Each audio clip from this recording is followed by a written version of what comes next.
Hello વિદ્યાર્થી મિત્રો, આપ સૌનું આપને યુટ્યુબ ચેનલ પર હાર્દિક સ્વાગત છે. તો આજે હું તમારા માટે લઈને આવી ગઈ છું ધોરણ 7 વિષય ઇંગ્લિશ યુનિટ 1 વોટરના રીડિંગ સેક્શનને સંપૂર્ણ સમજૂતી, તે પણ આપણી નવી બુક પ્રમાણે.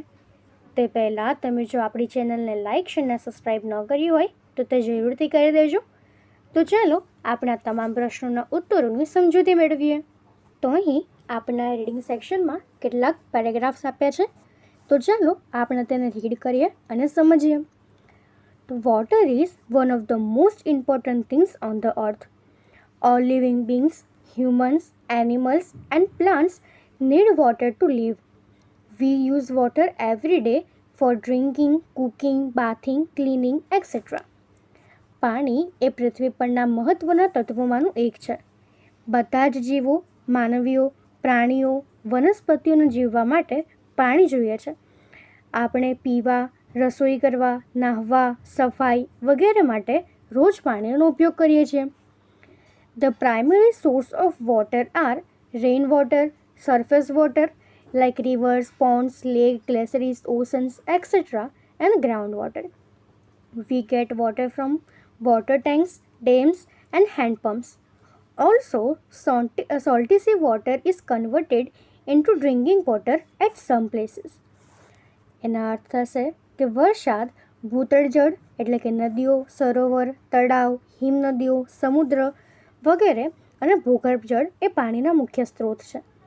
આપણને પાણીની ટાંકીઓ, બંધ, હેન્ડપંપ દ્વારા પાણી મળે છે અને અમુક જગ્યાએ તો દરિયાનું ખારું પાણી પીવાના પાણીમાં રૂપાંતરિત કરવામાં આવે છે. The farmers need water to grow crops. Industries use water to make goods and to keep machines cool. ખેડૂતોને પાક ઉગાડવા માટે પાણીની જરૂર પડે છે. ઉદ્યોગો માલ બનાવવા માટે અને યંત્રોને ઠંડા રાખવા માટે પાણીનો ઉપયોગ કરે છે. There are so many water activities like swimming, boating, rafting, pool games, etc. તરવું, નૌકા વિહાર, રાફ્ટિંગ એટલે કે તારાપા વિહાર, પૂલની રમતો વગેરે જેવી અનેક પ્રવૃત્તિઓ પાણીમાં થાય છે. Many creatures like fish, frogs and whales live in water.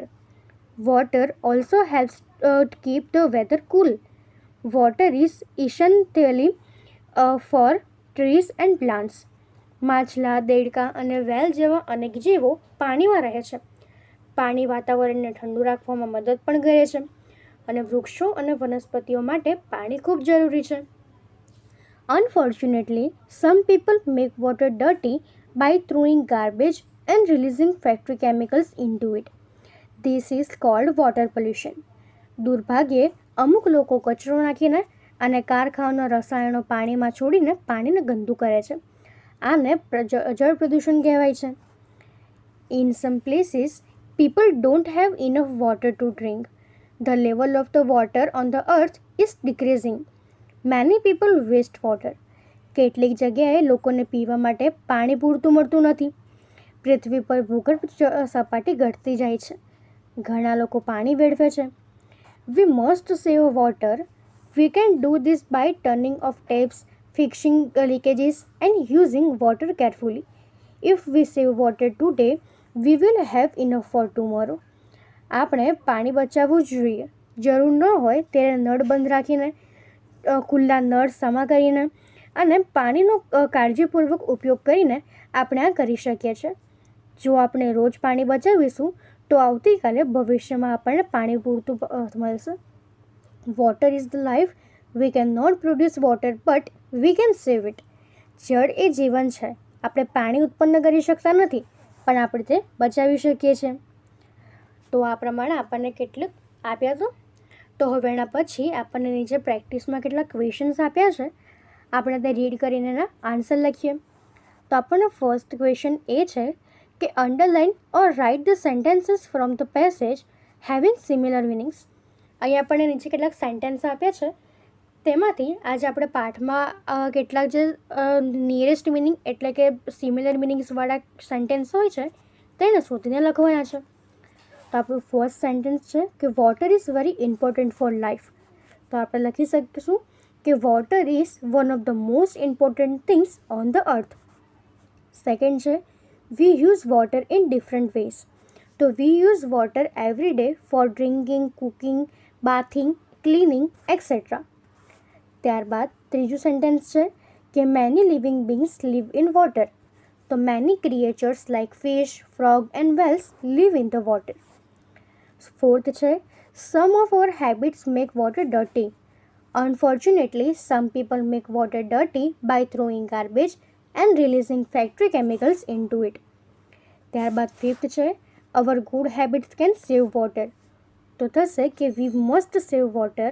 We can do this by turning off taps, fixing leakages and using water carefully.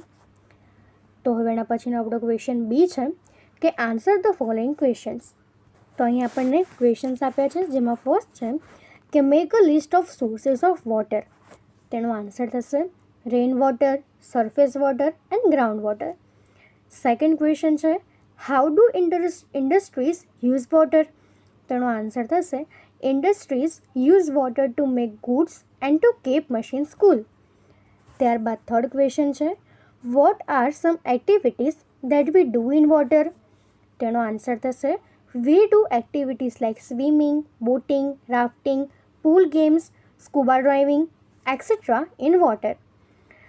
તો હવે એના પછીનો ફોર્થ ક્વેશ્ચન છે કે list 2 ways of saving water. તો first way છે turn off taps and second way છે fix leakages. ત્યારબાદ હવે આપણો ફિફ્થ ક્વેશ્ચન છે main idea of the second paragraph. તો આપણે લખીશું the primary source of water are rain water, surface water like rivers, ponds, lakes, glaciers, oceans etcetera and ground water like tanks, dams and hand pumps. તો હવે એના પછીનો આપણો third C question છે કે put this water uses into 3 groups. અહીંયા આપણને નીચે કેટલાક વોટરના યુઝ આપ્યા છે તેને આપણે આ 3 ગ્રુપમાં વહેંચવાના છે, જેનો ફર્સ્ટ ગ્રુપ છે હોમ, સેકન્ડ છે એગ્રીકલ્ચર અને થર્ડ છે ઇન્ડસ્ટ્રી. તો અહીંયા આપણને આ વોટરના યુઝ આપ્યા છે કે bathing, growing rice, cooling machines, cleaning, making products, cleaning clothes and utensils, producing electricity and watering plants. તો અહીં આપણે એને જો ગ્રુપમાં ડિવાઈડ કરીએ તો આપણા હોમમાં આવશે બાથિંગ, ક્લિનિંગ ક્લોથ્સ એન્ડ યુટેસિસ, એના પછી વોટરિંગ પ્લાન્ટ્સ. એવી જ રીતે જો આપણે એગ્રીકલ્ચરમાં લખીએ તો ગ્રોઈંગ રાઈસ અને વોટરિંગ પ્લાન્ટ્સ. ત્યારબાદ જો ઇન્ડસ્ટ્રીમાં લખીએ તો તે થશે cooling machines, making products and producing electricity. તો આપણે આ રીતે તેના ગ્રુપમાં વહેંચી શકીએ. ત્યારબાદ આપણું ડી ક્વેશ્ચન છે કે મેચ એ વિથ બી. અહીં આપણને એમાં આપ્યું છે ફાર્મર્સ, તો એને આપણે જો બી સાથે મેચ કરીએ તો તે થશે કે ગ્રોઈંગ ક્રોપ્સ. સેકન્ડ છે સ્વિમિંગ, તો તે થશે વોટર એક્ટિવિટી. થર્ડ છે ફિશ, તો તે થશે લિવિંગ ઇન વોટર. ફોર્થ છે વોટર પોલ્યુશન, તો તે થશે ડર્ટી વોટર. અને ટર્નિંગ ઓફ ટેપ્સ, તો તે થશે સેવ વોટર. તો આપણે આ પ્રમાણે એને મેચ કરવાના છે. તો હવે એના પછીનો આપણો ક્વેશ્ચન ઈ છે કે say yes or no. You may share reasons if you wish. અહીં નીચે આપણને કેટલાક સેન્ટેન્સ આપ્યા છે, તેના માટે આપણે યસ કે નો કહેવાનું છે, અને જો તમને ઈચ્છા થાય તો તમે તેના માટે રીઝન્સ પણ લખી શકો છો. તો અહીં આપણને ફર્સ્ટ આપ્યું છે do you think turning of taps is a good habit to save water. તો તે થશે યસ. એનું કારણ આપણે લખી શકીએ કે તેનાથી આપણે પાણીને બચાવી શકીએ. સેકન્ડ આપણું સેન્ટેન્સ છે કે some people have bath in bathtubs whereas a lot of people do not have enough water to drink. Is it fair? તો તે થશે no. Bathing in bathtubs waste a lot of water. ત્યારબાદ third છે a factory treats dirty water before releasing it. Is this a good practice? તો તે થશે yes. It will help to reduce water pollution. ત્યારબાદ fourth છે a family uses a hose to clean their car daily. Do you think this is a good practice? તો તે થશે no. Cleaning a car with a hose wastes a lot of water. It is better to wipe it with a cloth. ત્યારબાદ હવે આપણો question F છે કે write a few words from the passage in all the bubbles and complete the mind map. તો અહીં આપણને નીચે mind map આપ્યો છે, આપણને જે ઉપર પેસેજ આપ્યા છે તેમાંથી આપણે કેટલાક વર્ડ્સ લઈને આ જે બબલ ડાયાગ્રામ આપ્યો છે તેને પૂર્ણ કરવાનું છે. તો આપણને સૌપ્રથમ આપ્યું છે કે સોર્સ ઓફ વોટર, તો તે થશે રેઇન વોટર અને ગ્રાઉન્ડ વોટર.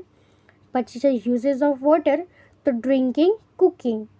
પછી વોટર શોર્ટેજ, તો રનિંગ ટેપ્સ અને લીકિંગ ટેપ્સ. ત્યારબાદ છે વોટર કન્ઝર્વેશન, તો ટર્ન ઓફ ટેપ્સ અને ફિક્સ લીકેજીસ.